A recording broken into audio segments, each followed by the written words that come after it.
We're talking about this fascinating idea of commercially enabled sovereignty. But before we do, could you tell us a little bit about what sort of constellation BlackSky operates and how big it is now, what it's doing? Sure, yeah.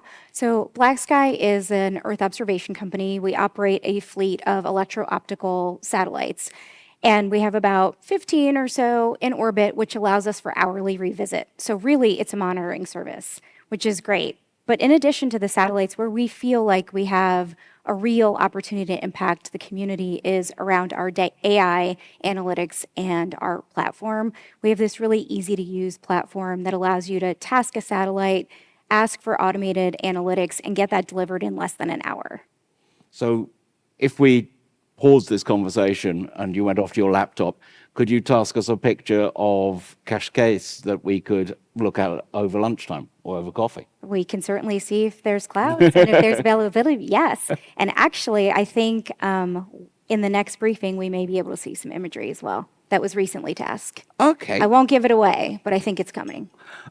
Okay. But I asked you deliberately about the satellites, and I'm fascinated by satellites and their launch and their general cool. But are you a satellite company or a software company? We're a software first company. So we are vertically integrated, which means we build, we own, and we operate our own satellites. But really, our software is our crown jewel, and our platform is because you can task really easily from your laptop. You can see what the availability is of any given satellite at any given time, as far as cloud cover, your likelihood to get your shot. And again, because we can deliver that automation in less than an hour, really, our satellites empower our software. Could you imagine a time when you were still in the software business but out of the satellite business? Interesting.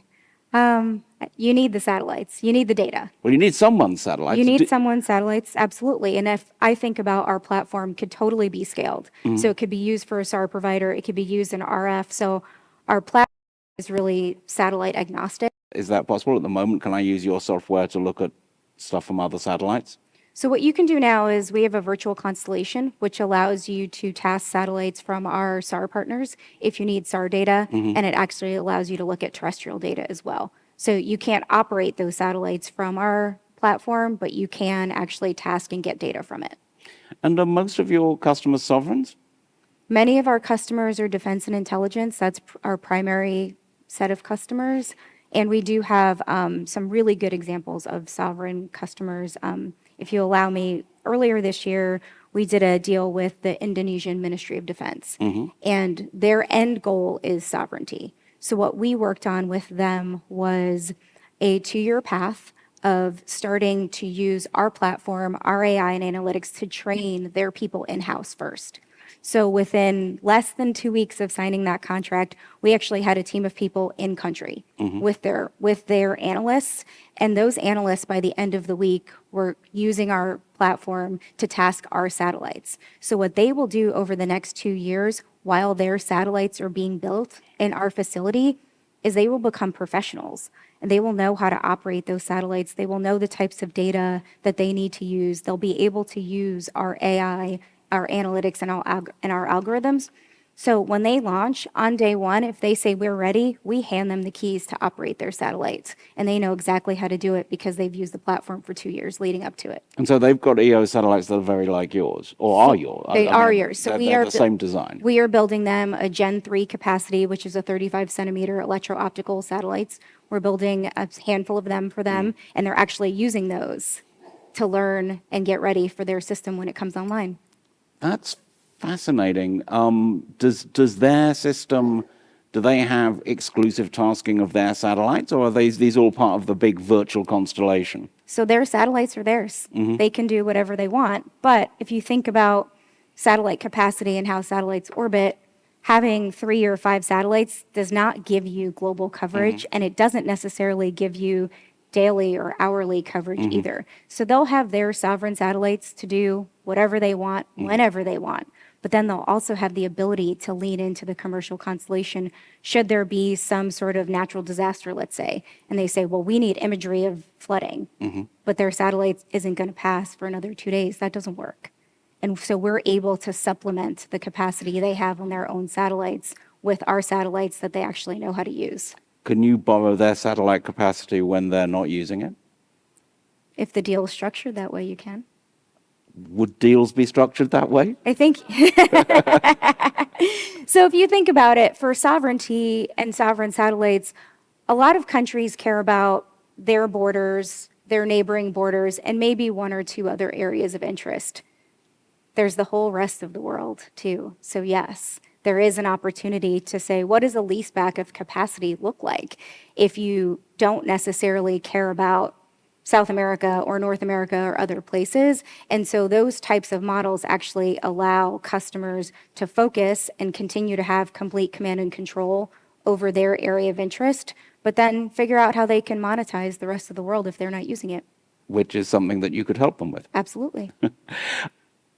How does this work do you have a preferred SAR provider to work with, or are you agnostic on that? We're SAR agnostic. We work with multiple SAR providers, oftentimes depending on the customer. So if the customer has an existing SAR provider they work with, we can work with that provider as well. And then we do have multiple SAR providers that are available to task in our platform. Right. And if I am, say, Indonesia, which I'm not, one of the interesting things about sovereignty is that we're talking about sort of like a commercially enabled sovereignty. One of the interesting things to everyone, I think, about sovereignty is the degree to which, good Lord, time has stopped. It's like I'm in a Richard Curtis film. That's just our time. Sovereignty is, in economic terms, a rivalrous good. You can't both own the same. What does that mean for if I am another country? Do I have rights to look at all? Does Open Skies apply? Can look at anything over Indonesia, despite it being your partner? So the way it works with Indonesia is they actually own satellites. They operate those. That doesn't mean that BlackSky and others who have commercial constellations flying around can no longer image over those places. So there are still people imaging depending on what their missions are, as long as they have the capacity and they have customers who want to take the pictures there. But what Indonesia is doing is they're getting that guaranteed access to capacity, and that is the assurance that they want, is their own satellites, their sovereignty, which allows them to develop their workforces. It allows them to expand on their Ministry of Defense specific agendas and priorities. It also allows them to monitor things like natural disasters. So within country, they will manage what that capacity looks like on their own satellites. Have any of your partners ever asked you for exclusive rights to imagery of their own territory? Absolutely. So we actually do have a subscription service where customers can say, I want to capacity over this area. And that may, if you have 15, ultimately, with enough money, you can black out any area, or at a minimum, you can have the guaranteed access if you need it. But I'm thinking more about exclusive access. Do people ask for you to give them guaranteed access, but at the same time not give other people access to that data? It's a question you can ask. We don't have customers right now who are looking to purchase that much data today or really black out their area of interest, because ultimately you could do that, but then there will still be other satellites imaging over you. So I don't think you would actually achieve that goal. You might still want it, though. You might still want it, absolutely. There were a couple of questions from Slido, one of which is about nukes in space, which I suspect was actually for General Shaw. Though if you have a strong view, I'm kind of guessing you're against them. I will pitch that one to the 3-star if he wants to take it. But there's a question about your strong defense connection in the US and what that means about who you can't give 30-centimeter pixel resolution to. But we do have a pretty significant international presence as well. Today, we operate a fleet of satellites that's about 80-centimeter resolution. So we don't have any hard resolution requirements. Our Gen 3, which we will start launching later this year, will have a 35-centimeter capacity with shortwave infrared. So really that will move us into not only high resolution, but that high revisit, low latency place in the market. And are there any restrictions on who can get that? So right now, there are certain restrictions over certain areas of the world where you can't image below centimeter resolution. That applies to everyone across the board, but that's over very slim areas of interest. It applies to everyone based in America. Correct. Right. And Yes. it's a condition of your licensing. You talk about being fast, focused, and flexible, affordable. But if you have to trade them off, what are the trade-offs between being fast, being focused, and being flexible? I think being a small commercial company, you try not to make the trade-offs. And so we deliver the data fast for customers because when you're operating monitoring mission, sometimes minutes and hours matter. When we talk about being flexible, every conversation I've been in this week talks about interoperability. And that's what I think about with flexible is how do you actually have a software platform where you can get all of this different types of multimodal data and be able to use it. So that's what I think about flexible. And then focused is we're really, really tuned with our customers. And so we would much rather go really deep with one or two customers than build this long tail business where we don't understand people's missions, what they specifically need, or how we can help them. That's interesting. So do you find, is it just that you're not looking for the long tail, or you're actively excluding it and just drilling down with the people that you can do big deals with? So we're really focused on a defense and intelligence market. So when you think about defense and intelligence, it doesn't naturally align itself to a long tail business. We can support a long tail business, but we know that the speed in which we deliver data is most useful to a really specific customer set. So do you think that in the long run, there's actually an interesting question here. Most of the history of overhead is optical, but SAR does have this great advantage of not caring about clouds. In the long run, for a lot of defense purposes, don't I just basically want the SAR images? SAR's great. And I think people who say SAR is great, it's probably because you don't know how to use it. So I don't. So hang on, you said SAR's great, and then you said that you say utility than electro-optical. And so I think most customers, if not all customers, need both.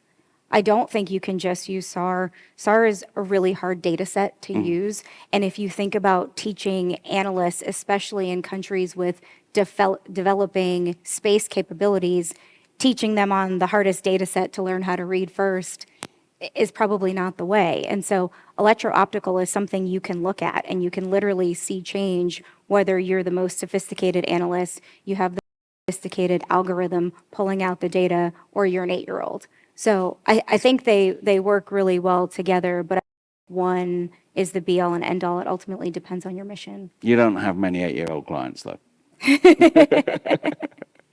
I don't. No.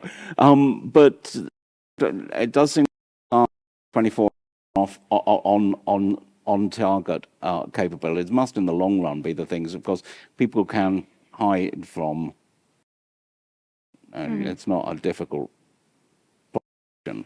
Right. It's not this. And again, I don't think it's one or the other. I think it's both. Is there anything else, and is there a defense intelligence used for various sorts of hyperspectral, or just a few bands will sort you out? There is. We're seeing, especially in the U.S. government and other places, where people are doing studies on hyperspectral to really determine how that fits into their overall emissions and their data sets as well. And you mentioned change detection. Is that actually where the core of the business lies now? Because you can take terabytes of data and terabytes of data, but what people are interested in is the things that, as you were saying, you're focused on. Yeah, so I think analytics is huge for us, and so seeing change is massive. We have some customers who actually don't even want the imagery. They just want to know what's changed. So they're looking at the data sets from I just want to know change